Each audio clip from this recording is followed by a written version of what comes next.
Hey everyone, Josh here from Fresh Start Customs, and today we're going to be talking about how to remove text images from laser files. So whether you purchase a laser file or whether you get a laser file for free, that someone turned text into an image, like this here, for example, I'm going to show you guys how to remove these text images, and then you can add your own text and then turn it into a text image for yourself for actually laser engraving. So this is a pretty popular file that I have. It is the 3D cassette tape that I made a little while back. And I get questions every once in a while on how to remove this text. So if you've never used Illustrator before, that's what I'm going to be using today. I'll show you guys exactly how to do it here. It'll be similar for like Inkscape, which is free. But keep in mind, Inkscape may have different names to things or different resolutions in the actual file. So if that's the situation, you'll have to match your file format with Inkscape to match Illustrator.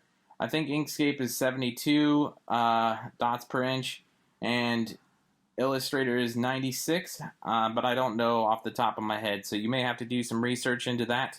I've never used Inkscape before.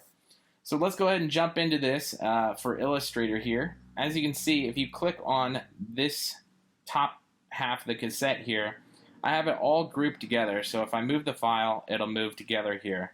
So what we have to do is we have to ungroup this. So you can either hold down Command Shift and G to ungroup it, or you can just click Object and then ungroup.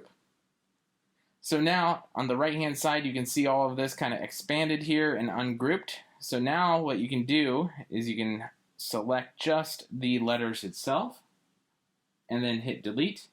And technically, like I said, these are images because you can't just double click and edit the text. It just selects the parts of the image like this.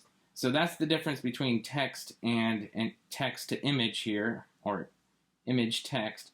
So we're going to go ahead and delete that now, and I'll show you how to add yours back here really quick. So I'm going to just use this default one here that popped up. We're going to put like hello, and we'll move that around here. And as you can see, this is still in a text format. So what I mean by that, like I said earlier, if I double click, I can actually erase stuff and then retype in here and change it to anything I want. Like you can put FSC or anything you want. You can change it back to how you had it. And we're going to just leave it on hello here for an example. So now what we have to do is turn this into a text image. So all you need to do is go up to type and then click create outlines. So when you have the outlines created, you're almost done. If you don't have a font that is cursive here, then you're good to go. But if you do, let me zoom in on this so you can kind of see what's going on here. So if you have a cursive font here, as you can see, there's these overlapping paths. So after you click create outlines, after you hit type and then create outlines down there below, all you got to do is go over to Pathfinder and then click unite. And as you can see, those little overlapping paths have now disappeared. This is one solid image of your text, and then you're good to go. All you need to do now, let me go ahead and zoom back out here. All you need to do now is re-highlight this whole section and then go back up to object and hit group. And now it's part of one entire group again, just like before, and you're good to print.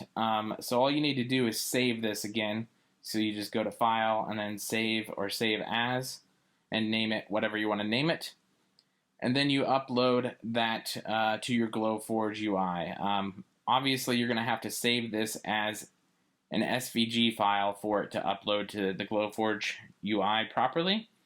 But other than that, that is how you change it. You can put your own custom text or text images in there at that point.